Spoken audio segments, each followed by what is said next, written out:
Hey, everybody, welcome to the Arizona Benefit Plans agent, broker, and consultant training experience. We've done a couple of these now, and we thought that it might be an appropriate time to do one on reference-based pricing. As you know, we have all kinds of different products that have the ability to use a reference-based pricing strategy, and we think that demystifying some of this with some experts and also bringing to the forefront what's happening specifically in Arizona with regard to reference-based pricing might be worth your time. So we're going to spend the next 45 minutes or so with Dan Malin.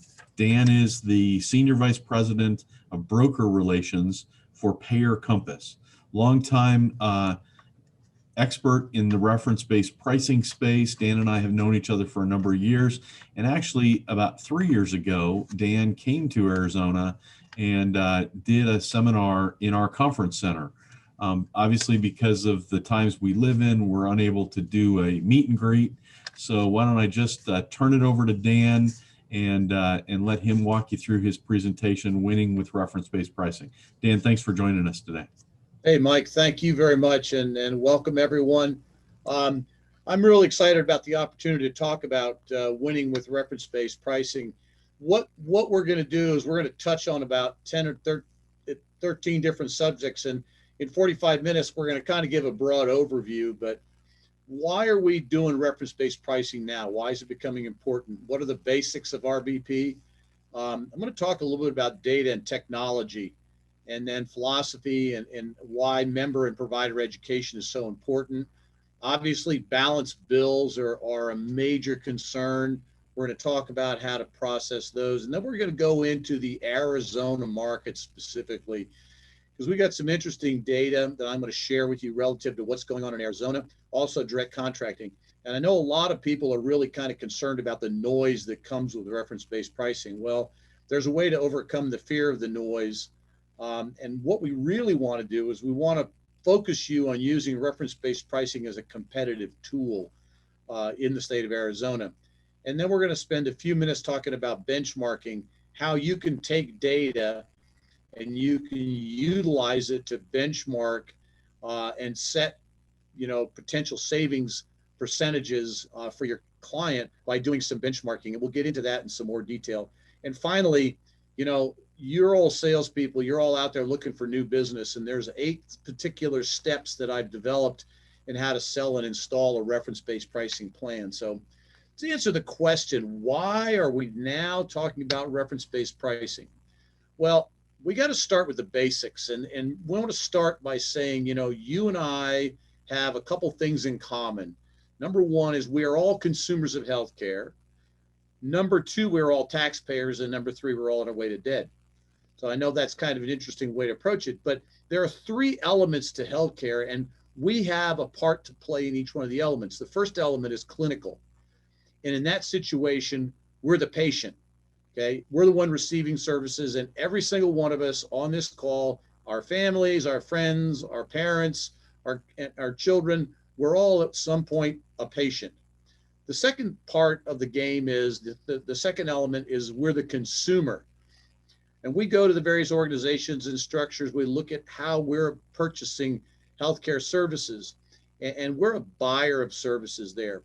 And then finally, there's the finance element. And in the finance element, lo and behold, guess what? We are the bank. All costs of healthcare eventually come out of our pockets. And I'm going to get into that in more detail, because this is the reason that reference-based pricing is absolutely critical today.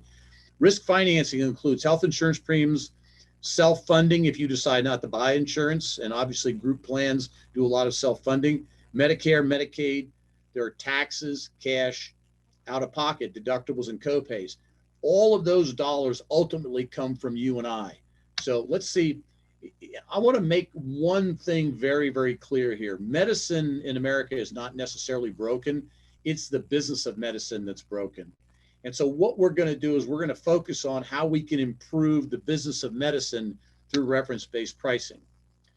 So about 12 years ago, I was asked to do a presentation for a congressman in Colorado.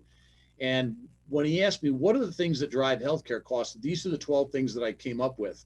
And obviously, over the last 12 years, none of this has changed or not changed dramatically. But reference-based pricing actually addresses a lot of this. So marginal business practices, government, the insurance companies and providers are very, how do I say, inefficient in the way they deliver healthcare.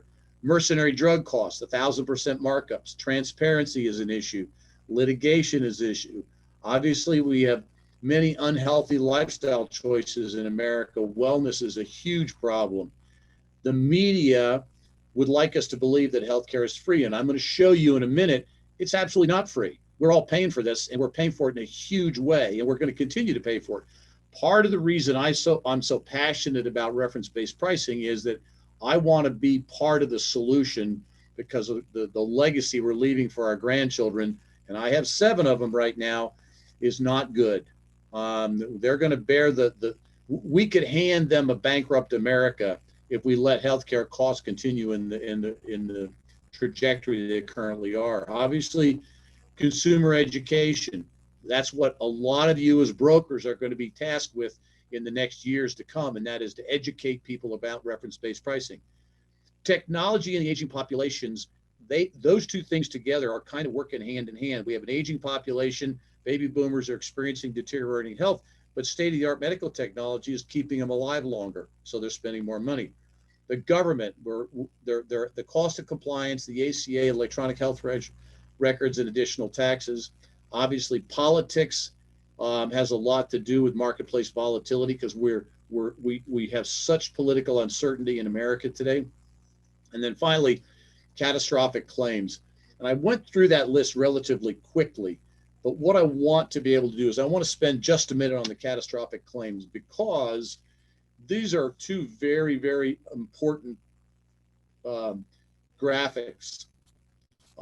Because the Affordable Care Act basically put unlimited lifetime maximums as part of all health plans, we have seen a dramatic increase in large claims. 2012, we had $1 million claim for every 17,422 people. Today, we have 1 claim for every 7,500 people. That's an increase of 132% in $1 million claims. But where we've really seen the uptick is in the $5 million claims, which 8 years ago were running 1 per 10,000 of population. Today, they're running 1 for every 450,000 people, which is an increase of 2,200%. We're going to talk about the increase in stop loss costs here for those of you that are doing large self-funded and level funded plans. Stop loss costs are going through the roof, and this is the primary reason why. The other thing that most of us don't realize is that our taxes are going to subsidized healthcare plans. So if you looked at Medicare, Medicaid, and subsidized individual healthcare plans, I went to the U.S. federal budget, and this particular illustration is really telling. We're spending $833 billion. That's with a B. And there's 128 million households in America. So if you do just a little bit of math, you'll see that every household in America is contributing $6,500 towards subsidized Medicare, Medicaid, and subsidized individual health plans. So healthcare is not free. Now, obviously, the $6,500 per household is going to be more for some households and less, but the budget for 2022 shows that number to be closer to $8,000 per household. So what happens when you add all those numbers together, the 2022 per Kaiser, the 2022 family premiums are $21,342. The average family deductible is $1,644, and the income tax burden per household is $6,500. If you apply that all together, the total cost of healthcare for a U.S. family is $29,463. And I can tell you that where it's headed by the year 2025 is not sustainable, because premiums would be projected to be $27,000 per household, the deductible is $2,100, and the income tax burden at $9,600 per household, for a total of $36,000.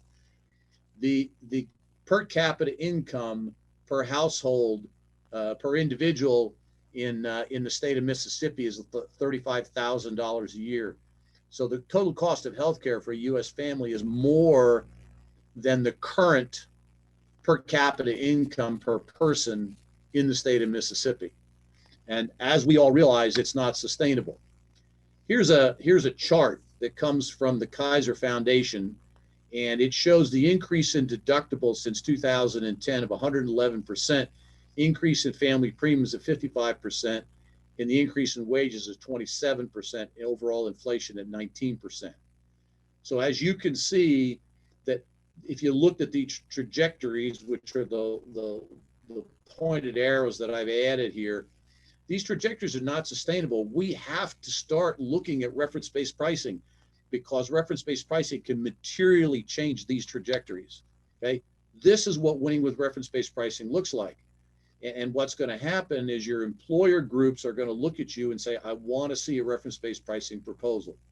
It's not an option. You're going to have to show them this. Yes, there's going to be noise. We're going to talk about that a little bit later. But at the end of the day, this is why winning with reference-based pricing is such an important aspect of what you're going to be doing in the next 2 to 3 years.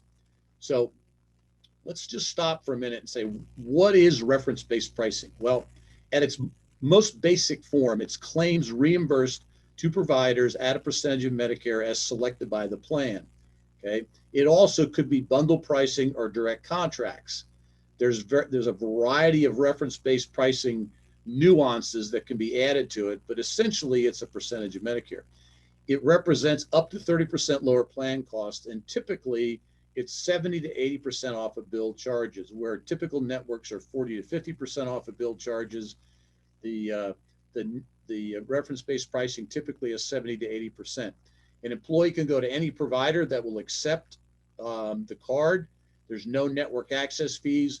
You're going to see lower stop loss premiums. There's no out-of-network penalties, and anything with reference-based pricing is still ACA compliant.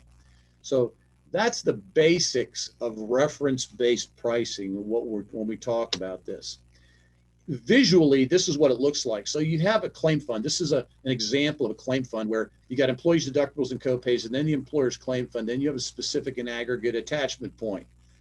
Well, if you didn't have reference-based pricing, those claims would be larger, but the dotted boxes at the top of claim number 1 and 2 indicate the amount of reduction that has taken place on a particular claim because it was done through reference-based pricing. As you can see, if you had 600 or 700 claims in the course of a year and you reduced each one of those claims by 15 to 20 or 30%, your savings is going to be significant, and the overall cost of the plan is going to be much less. So how does that equate or go back into an actual small group level funded health plan? Well, what I've done here is I've given you an illustration of a $3,000 deductible HSA program. The first column is reference-based pricing, and the next two are PPO network plans. And the difference in them is between the PPO plan and the reference-based pricing here is about $10,000 a month. Well, in some instances, that's enough to keep people in the plan that would have otherwise bailed out of the plan. Also, the employer can afford to spend more or pay a larger percentage the lower the premium is and get more participation. Obviously, $120,000 a year. This is about a 40 life case. Okay, so you start doing the math. It's pretty significant. It's $100 per employee per month less by going to reference-based pricing. This is a benchmark study. We're going to get into this a little bit more. We talk about benchmarking, but we just did an analysis on a school district with 11,500 students. The average Aetna PPO discount was 55.1%. And we were asked to do a benchmark study at 125% for the professional, 150 for the facilities, and then 140 and 170. Well, the net savings on the 125, 150 is $1.85 million. And the reference-based pricing at 140 and 170 was savings off of PPO was $2.3 million. And when you equate that to a per student per year, you're basically giving the school district back $160 to $190 per student for the year. That is a significant savings. Anybody that knows about public entities are going to be under incredible financial pressure because of the lack of tax revenues because of COVID. COVID has damaged the business community to the point where tax revenues, sales tax revenues, which are used to fund public entities, are diminishing dramatically, as are some property tax revenues as well. So public entities are going to be looking at reference-based pricing very, very closely. This is another interesting analysis offered to us by somebody that provides a captive. It's Berkeley Accident and Health, and they have a reference-based pricing program called MCAP.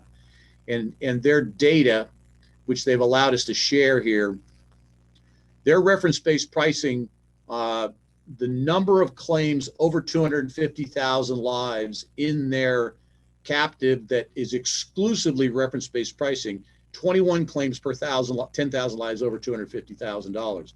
If you go to their book of business in traditional networks with PPO discounts, there's 96 claims for every 10,000 lives over $250,000. So there's a 70% reduction in claims in excess of $250,000 when you go to a reference-based pricing model. That's very, very significant, not only for the employer, but look, if you're a stop-loss carrier, what does that look like? Well, you can afford to charge a lower price for your stop-loss contracts if your incidence of $250,000 claims and greater is only 30% of what it would normally be with a PPO. So what drives reference-based pricing? Well, it's data and technology.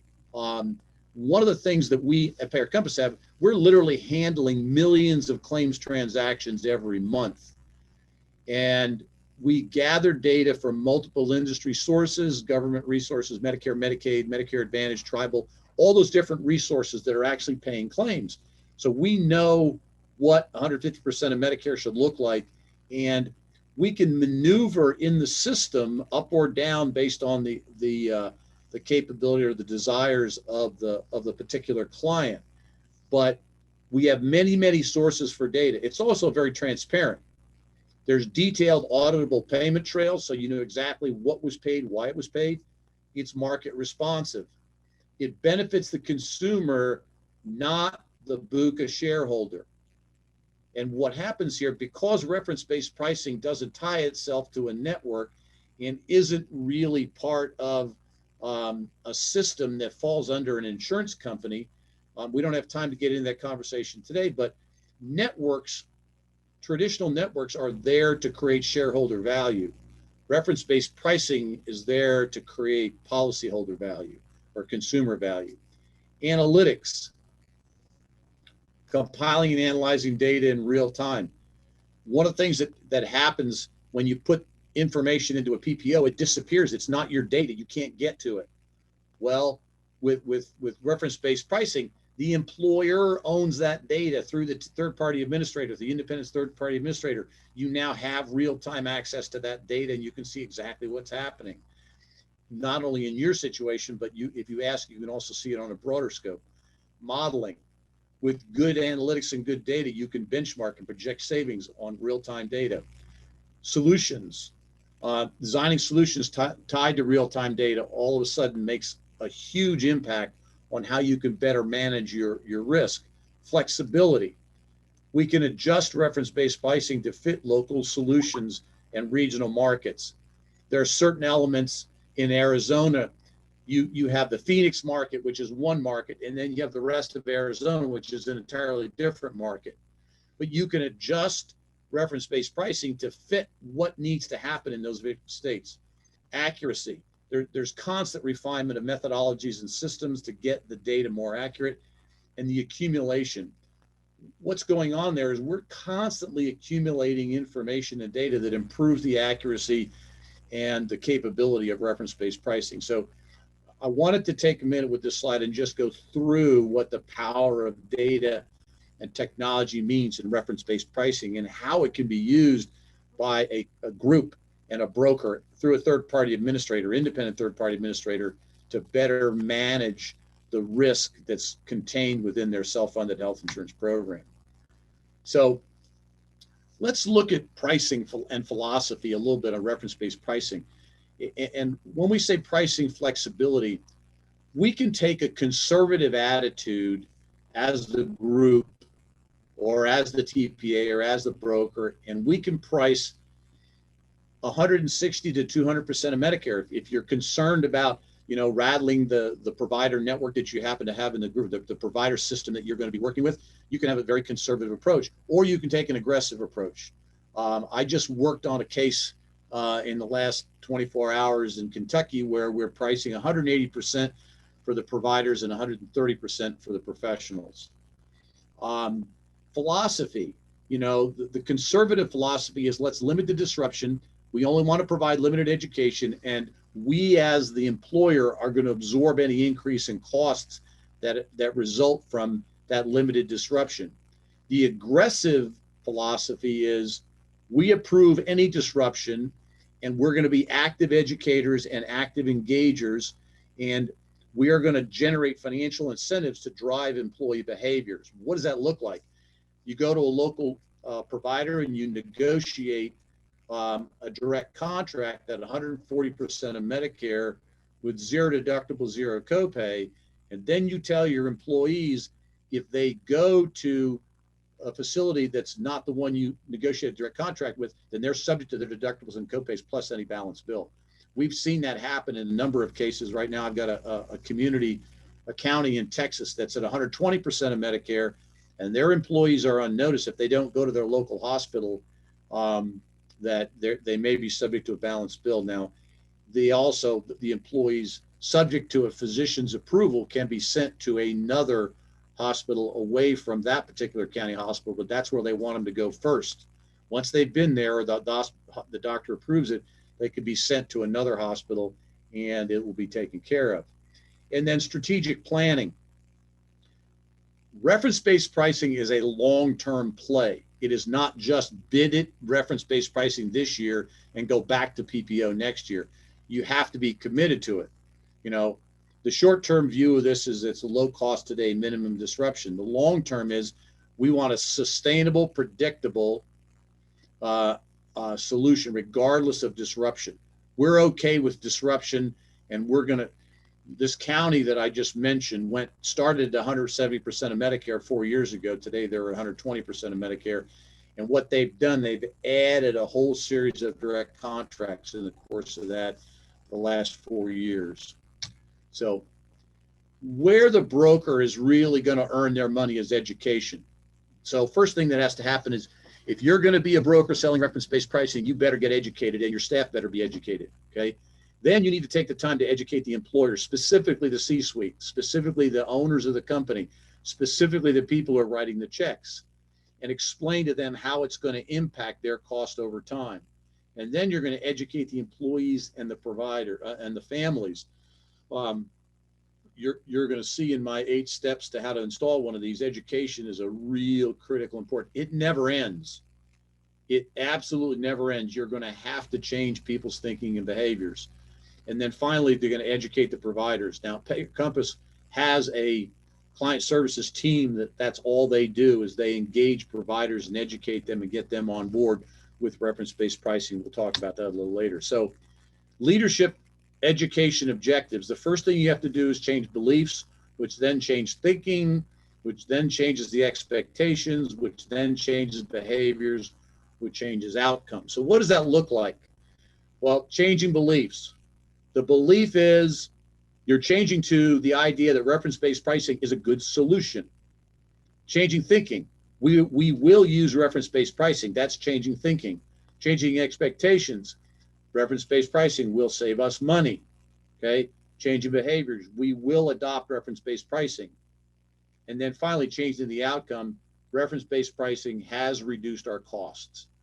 So there's a series of events that take place in people's minds and in people's actions that has to generate an outcome. But education along the way is absolutely critical. So obviously the big question when you talk about reference-based pricing is balanced billing, okay? So here's the news flash for the day. The news flash for the day is balanced bills can virtually be avoided. And I talked about education a minute ago, preemptive provider education and communication. Again, we at Payer Compass do a lot of outreach to providers, and our objective is to make sure that they understand what they're getting into and they get to agree. And if it's necessary, we'll enter into a direct contract on behalf of the broker, on behalf of the TPA, on behalf of the plan sponsor. We never hold the contract, but that contract is signed by somebody, but there's a preemptive provider education communication that takes place. Setting market appropriate reimbursement levels. As I mentioned, you could be conservative or you can be aggressive. If you want to be aggressive, you're going to see some balanced bills. The school district I used the benchmark example on, the commentary that I got back from the CFO of that school district is we'll endure a little bit of noise and we're willing to go to battle with a couple of our larger providers to make sure we can use this reference-based pricing, because the amount of money that it's going to put back in the coffers of the school district makes it absolutely worthwhile.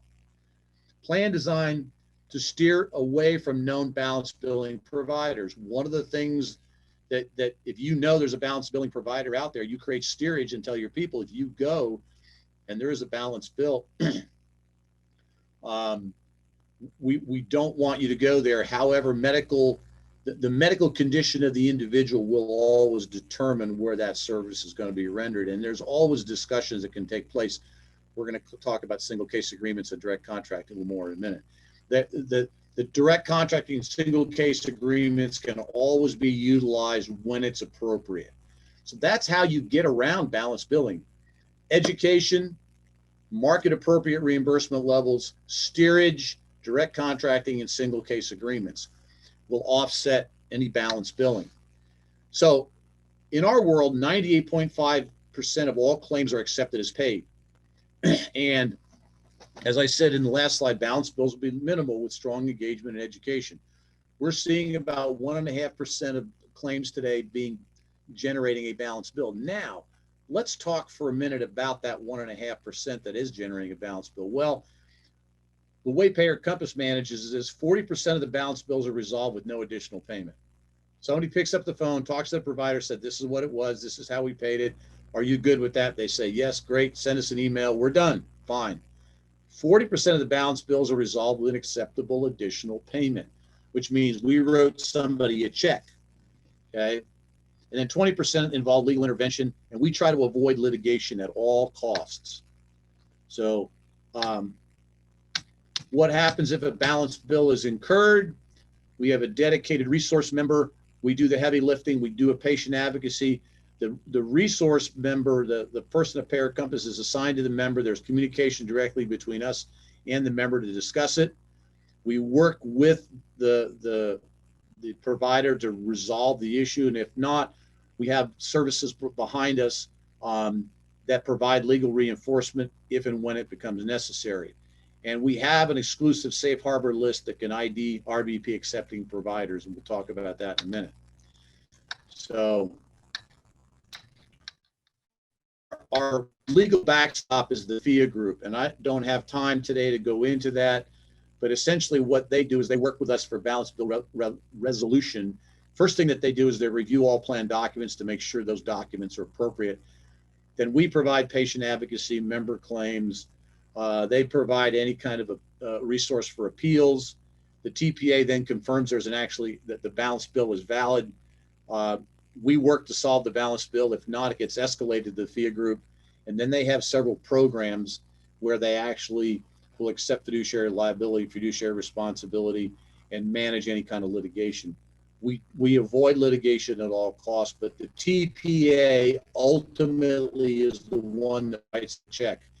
This is a place I need to make sure the third-party administrator is administratively responsible for writing the actual checks to pay the claims. FIA Group doesn't do that. Payer Compass does not do that. Okay, so here's a balanced bill case study, and we'll go backwards. Sorry about that. This is a medical center with a zero balanced bill incidents, 80% plan savings. The charges were $2.2 million. Reference-based pricing allowed was $493,000. So the initial savings was $1.7 million, and we had zero balanced bills. The second case is a hospitality risk, and they had a few balance bills. They had a 1% balance bill rate. They had 25 balance bills. If you notice the difference between the initial savings and the total adjusted savings after balance bills, the total of all balanced bills was about $50,000, about $2,000 per balance bill. And the client's attitude in this situation is, we'll take that 50,000 and pay it all day long, okay? Because the amount of money we save by doing reference-based pricing, we got an overall 80% discount against billed charges using reference-based pricing, and that included the additional 50,000 in balance bills. So 1.3%, 48,688. There were 0 legal actions in this particular case. So let's talk about this safe harbor tool that we have at Payer Compass and what this does. Right now in the state of Arizona, we have records of 9,272 providers, 96% of which are accepting reference-based pricing at some level. There are 636 that are doing direct contracts, 842 that have what we call safe harbors. Those are people that are on record with Payer Compass as saying, yes, we will accept reference-based pricing. There are 7,400 providers in the state of Arizona that have accepted a reference-based pricing reimbursement from one of our third-party administrators and not balance billed. And there are 375 that are balance billing. So this is a tool that's available through the TPA that would allow you to see who those balance billers are and to avoid them. One of the things that we have is we maintain a map. And what I'm doing here is, at Mike's request, is I'm looking at the Banner system. And what I want to show you is the variances in the average billed charge as a percentage of Medicare. Because when you start talking about reference-based pricing, the average reimbursement in the state of Arizona is 160% of Medicare allowable. And that was based on our 2019 average percent of Medicare.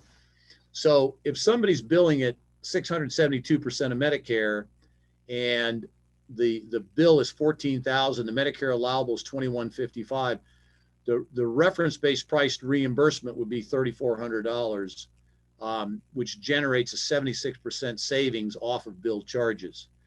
But you can see that no two hospitals are charging exactly alike. And the Banner system is all well over 400% of Medicare. This is some of the other hospitals in Arizona. You'll see that Gilbert Hospital is almost 1,000% of Medicare. And then down at the Core Institute and the Maricopa Medical is at 353%. So what I did here is I basically arbitrarily put a $10,000 bill charge at the least expensive hospital and then equated it to the most expensive hospital. So in the center column there, you'll see that a bill for $10,000 at the Core Institute specialty would equate to a $34,874 for the same procedure. Medicare allowable would be the same regardless of where you went, okay, at least theoretically. Now, there's some other things that enter into this that we won't get into today. And this is some of the other, this is a John Area hospital that we did. Oro Valley at 771. The Banner University there is at 379. So again, this kind of gives a little definition to just how much is being charged as a percentage of Medicare by the various hospital systems. You can go on to the Payer Compass website under the price analytics map, and you can request access to that map. It has to be approved. What will happen is if you ask for that, I will get a request from our staff, and they will say, you know, are these people, do you want to authorize these people to get in there? But what that would do is give you this information for all hospitals in Arizona, actually all hospitals in the United States. Shows you what percentage of Medicare they're currently charging. Let's take a minute to talk about direct contracting. What is a direct contract?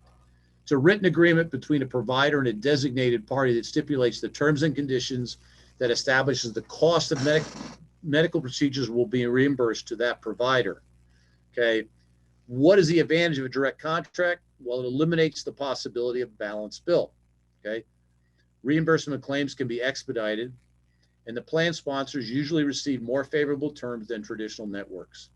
So direct contracting is something that is becoming a very real thing. We're adding anywhere from 400 to 600 direct contracts to our database at Payer Compass every month currently. We have some TPAs that have as many as 1,000 direct contracts on behalf of their clients. Now, the direct contract is specific to either a broker, a TPA, or a plan sponsor. It's not transferable. It can be used for multiple cases, but it has to come, it has to be with the permission and the contractual consent of all parties. So if I have a direct contract with ABC Hospital, I can't let you use that contract unless ABC Hospital agrees to it.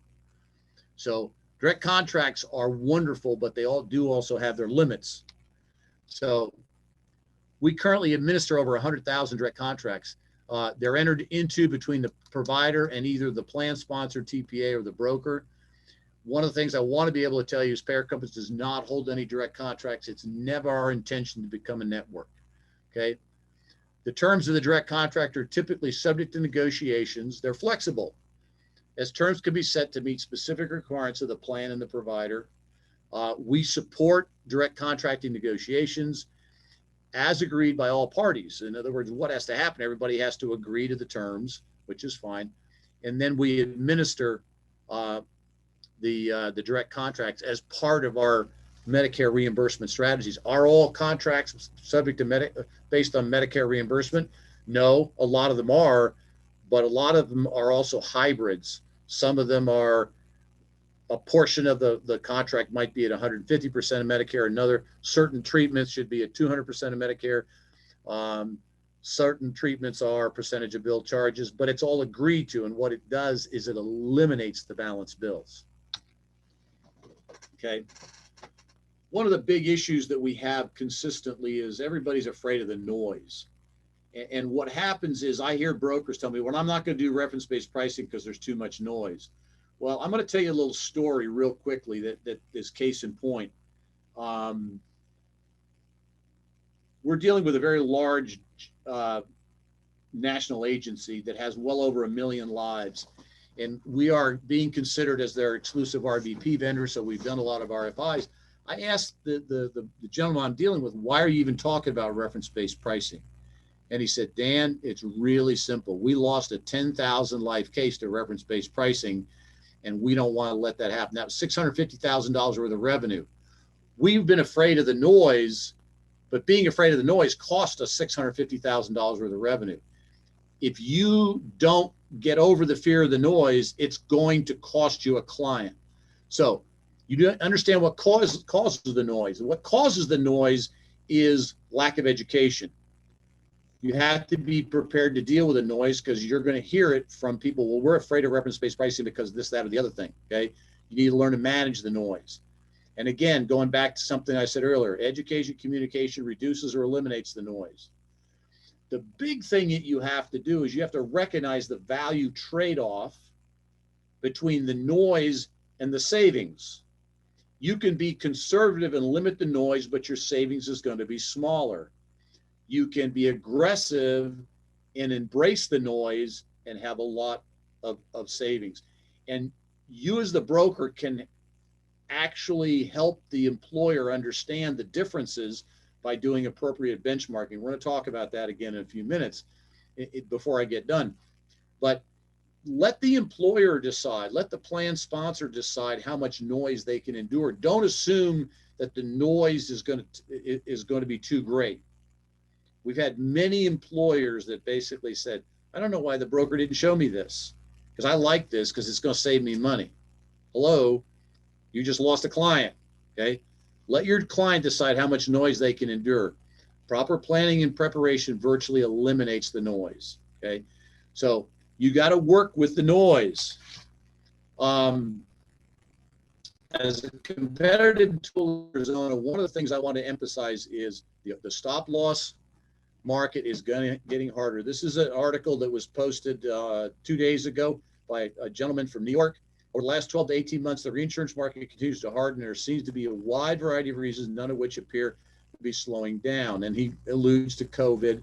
So while it's common to see 20+% increases in reinsurance this year, Uh, we have been repeatedly found ourselves in situations requiring 30, 40, 50, in some rare cases, even larger increases.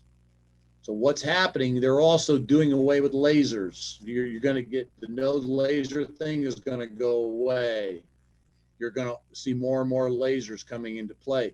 Reference-based pricing deals with all of these issues. I'm working with the stop loss carrier right now and a particular TPA to provide a reference-based pricing exclusive stop loss agreement that's going to be reflective of reference-based pricing, and you'll be able to go in and do the aggressive conservative deal and get a different price for your stop loss contract. Pretty exciting stuff, and it's a great opportunity. So as a competitive tool in Arizona, you're going to reduce your cost 20 to 30% versus traditional PPO plans. You can address your plan cost aggressively or conservatively. You can do direct contracting. It's going to be a long-term play, and you're going to get more favorable stop loss terms by using reference-based pricing if you find the right stop loss carriers. So again, I want to go back to this slide. Winning with reference-based pricing, this is what's going to happen to the trajectory if you embrace reference-based pricing. Somewhere along the line, if you let that line continue to escalate, you are going to lose your clients because they will come to reference-based pricing either with you or without you. Benchmarking. So this was a study that was done on behalf of a school district. I want to go back to this again, and I didn't break it down before, but I'm going to break it down. What they wanted to know was, where are we today? Well, with Aetna's PPO discounts, they were at 55.1% on $11 million. So their Aetna reimbursement was $4.9 million. Okay. If you looked at, or what amounted to $551 per employee per month, where the 150 to 100, the 125, 150% of Medicare came in at $297 per employee per month, and the hang on a second. The 170, 140, came in a little bit over $300.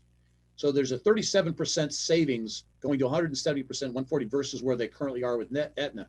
Now, if you're a broker and you show this benchmark study to your client, what do you think they're going to say? Do you think they're going to tell you, no, we're not going to do that? The response here from the CFO was, we'll take the noise. I like the 170. Could I go to 180 if I wanted to? I said, sure. Could I do 180, 150? Yes. Could I go contract with my local hospital at 180? Have at it. Take your TPA. Go with your broker. Yes, you can do that. Okay. Those are the kind of conversations that will happen with a benchmark study, but you got to have the study. What you have to have in order to do a benchmark study is data. If you don't have data, these can't happen, and it's the certain kind of data that you have to have. But in this case, we got the data from the TPA, and it was in the format that we could do it. The entire benchmark study took about 35, 40 minutes once we had the data in hand. So, but you have to have the data. Finally, what I want to do is I want to talk about how to go about installing a reference-based pricing. What I have on the right here is the life cycle of a transaction. This is the life cycle of a group plan. So the first quadrant is the sale, the second is the preparation, the third quadrant is installation, and the fourth quadrant is service. Well, in the life cycle, when you are in the sales mode, you're suspecting, prospecting, and qualified prospecting, you are going to do a lot of preparation. And then you're going to communicate. And you're going to communicate the particulars of reference-based pricing, what it is, what it does, how it works, et cetera, et cetera. Then you need to set expectations. This is what it's going to save you. This is how it's going to work. Okay. Once you have the expectation set, you now have to generate a commitment, engage. You're going to have to play defense because whoever you're taking this case away from is going to want to not lose it. We worked on a case earlier this year where the revenue loss to the incumbent broker was $170,000. You can go away quietly, trust me. Okay, you've got to be ready to play defense. You also have to start far enough in advance to do all the things 1 through 7 because it's not a 60 or 90-day adventure. On a 200 life case or a 300 life case, you're moving to reference-based pricing. You got to start far enough in advance with the CEO. For a January 1 renewal, you got to be starting March and April. And finally, you need to work on a fee for services basis. We can talk about that a lot later. I see Mike has come back online. Mike, how'd that go? Did you like what you heard? And we certainly appreciate a little bit of your time today. For all of you that listened in, we appreciate your time listening to this portion of our Arizona Benefit Plans training series on reference-based pricing. There'll be a separate video that talks a little bit more about the Payer Compass solution, the pricing, and how you go about getting a hold of Dan to discuss prospects. But again, we hope you had a little bit of time, a little bit of interest in spending some time learning about reference-based pricing. So Dan, thanks for your time today, and we look forward to seeing you down the trail. Thank you a lot, Mike. It was a pleasure. I hope everybody learned something.